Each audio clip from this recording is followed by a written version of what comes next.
बेखौफ। हमारे देश में अपराधियों के नेता बनने की कहानियां खूब प्रचलित हैं, लेकिन आज हम जिस शख्स या अपराधी की कहानी आपको बताने जा रहे हैं वो नेता से अपराधी बने।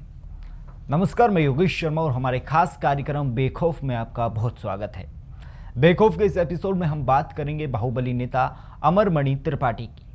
अमरमणि त्रिपाठी दबंग और बाहुबली नेता वाली छवि रखते थे, तो उत्तर प्रदेश की राजनीति में इंटरेस्ट रखने वालों के लिए अमरमणि त्रिपाठी की कहानी किसी फिल्मी कहानी से कम नहीं है, क्योंकि इस कहानी में राजनीति से लेकर लव, सेक्स, धोखा सब कुछ है जो एक फिल्मी कहानी में होता है।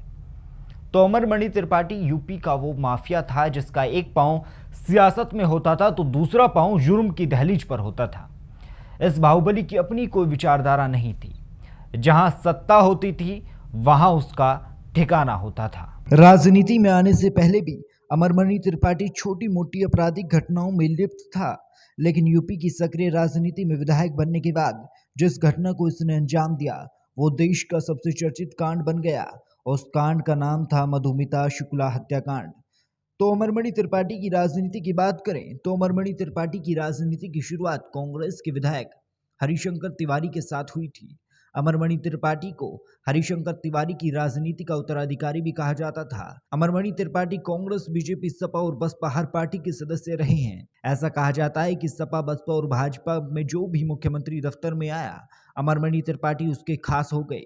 अमरमणि त्रिपाठी महाराजगंज के नौतनवा से विधायक थे और वहां से वो लगातार विधायक रहे। अमरमणि त्रिपाठी 2 बार यूपी के पूर्व मंत्री भी रह चुके हैं, जहां एक बार बीजेपी की सरकार में तो दूसरी बार मायावती की सरकार में। अमरमणि त्रिपाठी 2007 में जेल में रहकर चुनाव लड़े और जीते भी। दबंगई और बाहुबली की छवि दिखाकर तो अमरमणि त्रिपाठी ने यूपी की राजनीति में अपना खूब दबदबा दिखाया, लेकिन एक कहावत है कि अपराध की दुनिया में रहकर आप कानून से ज्यादा दूर तक नहीं भाग सकते। ठीक वैसा ही अमरमणि त्रिपाठी के साथ भी हुआ और उनका नाम यूपी की जानी मानी कवयित्री मधुमिता शुक्ला हत्याकांड में सामने आया।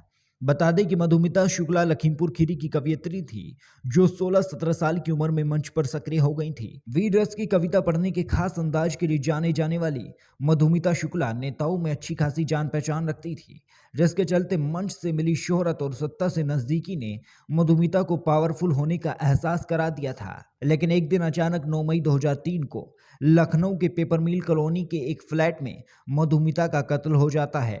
जब मधुमिता का कत्ल हुआ उस वक्त मधुमिता की उम्र महज 24 साल थी। मधुमिता की हत्या के वक्त अमरमणि त्रिपाठी मायावती की सरकार में कैबिनेट मंत्री थे।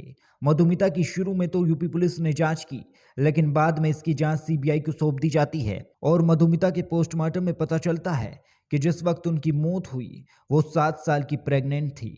उसके अंदर 7 महीने का बच्चा पल रहा था, जिसके बाद पूरी घटना पूरे देश में आग की तरह फैल गई। लेकिन उसके बाद जब मधुमिता की डीएनए रिपोर्ट सामने आई तो यूपी की राजनीति में भूचाल आ गया, क्योंकि डीएनए जांच में पता चलता है कि मधुमिता के पेट में जो बच्चा पल रहा था वो बाहुबली नेता अमरमणि त्रिपाठी का था। इससे भी ज्यादा हैरान कर देने वाली बात यह होती है कि जब पता चलता है कि मधुमिता को मरवाने में त्रिपाठी की पत्नी मधुमणि त्रिपाठी का भी हाथ होता है। इस घटना के बाद तत्कालीन मुख्यमंत्री मायावती ने अमरमणि त्रिपाठी को मंत्रिमंडल से हटा दिया। वहीं केस की जांच में पता चलता है कि जिन 2 लोगों ने मधुमिता को गोली मारी है वो अमरमणि त्रिपाठी के ही आदमी थे, जिसके चलते अमरमणि त्रिपाठी ने इस घटना को दबाने की भी काफी कोशिश की थी, जहां पुलिस से लेकर खबर कर रहे पत्रकारों को भी जान से मारने की धमकी दी गई थी। तो त्रिपाठी परिवार पर लगे हत्या के आरोपों के बाद इनका दबदबा यूपी की राजनीति में खत्म हो गया। फिलहाल बेखौफ के इस एपिसोड में इतना ही। देखते रहें हिंद बात न्यूज। देश दुनिया की तमाम खबरों के लिए देखते रहें हिंद भारत। लाइक, सब्सक्राइब और शेयर करना ना भूलें।